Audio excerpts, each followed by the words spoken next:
Hey everybody, welcome to our next Coach's Corner. This week we're going to continue our discussion on imagery with a little bit more on how we can incorporate it into our regular training and kind of our daily lives, really. Sounds like a good idea. I know I like to use mine a lot. So what are some ways you use yours or you think that we can incorporate it? There's a multitude of different ways. Some of the best ways for me personally is prior to training, I'll run through what it is that I want to do in my head, sort of like a mental checklist. But with the mental checklist, I'm actually using the imagery, like picturing it and seeing how it's going to happen prior to it. So it's not necessarily like an in-depth kind of imagery, but it's more of a just like quick mental study of how I want it to look, how it should look, and how it should feel. So I try to incorporate a little bit of that into it. Yeah, no, I think that's a great idea. And really, it's a really great way to incorporate it when you're just getting started.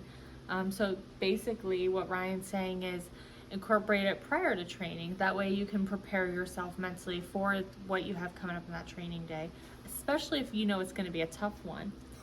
Yeah, that definitely does help. Usually, if you're uncomfortable with something, or if you know you're going to go to like a new place, kind of you can either do a little bit of homework and look at the place prior to going to the training area, or if you're uncomfortable with the movement, you can view the movement, and then that way you can kind of replay it in your head, so you got all the different ideas of what it is you want it to have happen prior to actually getting in there and getting underneath that load.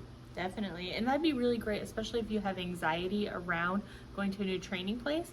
I know some of us do, going in there and it feels like people are staring at you, wondering what you're doing. If you can get the lay of the land beforehand and imagine yourself doing those specific things that you need to do in your training, that can be a real help for your anxiety. I know it's helped mine. Yeah. And it helps just even coming here. Normally, right before we go, as I'm eating my food, I'll do that little mental checklist. I'm like, all right, cool, today's squats with that stupid cambered bar that I hate. But I don't hate it today because it's going to feel good. It's going to sit on my back properly. I'll picture how it sits on my back properly, how it feels.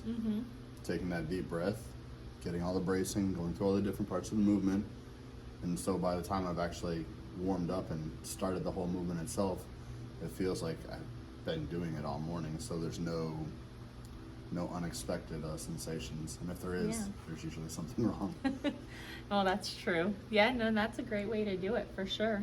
Other ways that we can incorporate imagery can be not just for regular training anxiety, but competition anxiety. I've had a couple people talk with me about getting into the meets and feeling, very anxious, getting ready to go out for their squats, or if they know they have trouble with deadlifts, etc. Even in other sports, such as golf, getting up to the green and dealing with those types of anxiety, especially when you don't know what's going to happen.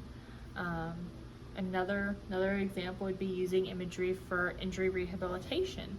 So if we can focus on the things that we're worried about or that concern us, then we can work through them mentally as well as physically.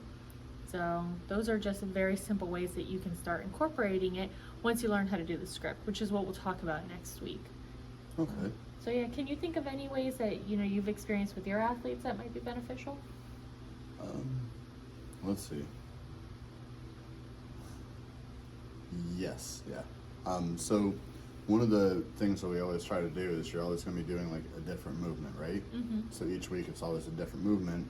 Sometimes you're going to add in something a little bit unique or different. So you add in like bands or chains. So say they've never done that before.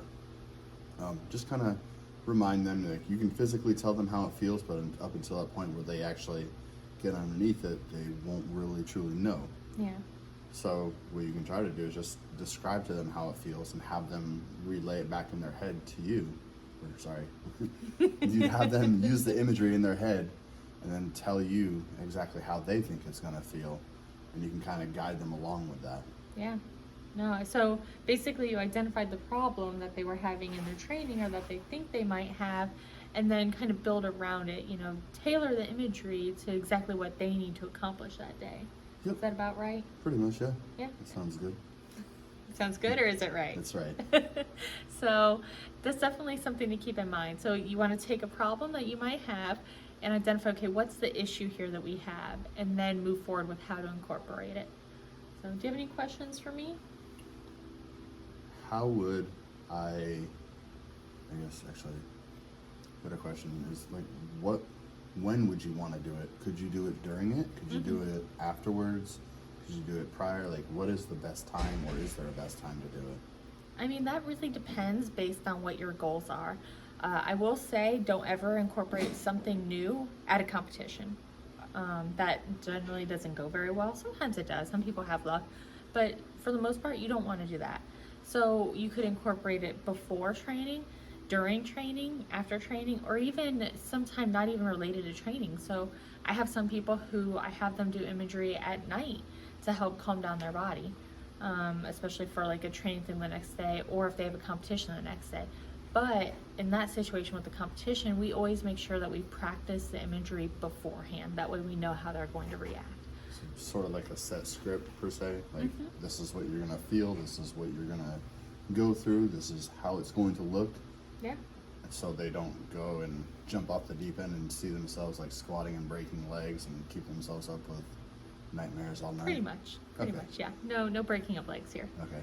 So, but you can use imagery to help work through things that you're worried about happening. So I think of that as problem-solving imagery, where if you're worried that you're not going to be able to push out of the hole in the squat, or you're not going to be able to make a certain shot in basketball, you actually do imagery where you practice getting into that situation and problem-solving your way through it. And then that way, when the time comes in competition or training that you get to that point, because let's face it, we're athletes, we're not perfect, so we're gonna make mistakes, and this allows you to problem solve your way out of it versus having an emotional reaction. All right. So you're sort of just gaming the game in your head prior to even actually getting up there. Pretty much, yeah, exactly right. Okay. So that pretty much sums up what we have to talk about today. Next week we're gonna go over creating an actual script, and it'll be very basic, but it'll help you get the idea of how you can do it for yourself. So thank you so much for joining us again. Don't forget to like and subscribe. Have a great day, guys. Bye. Bye.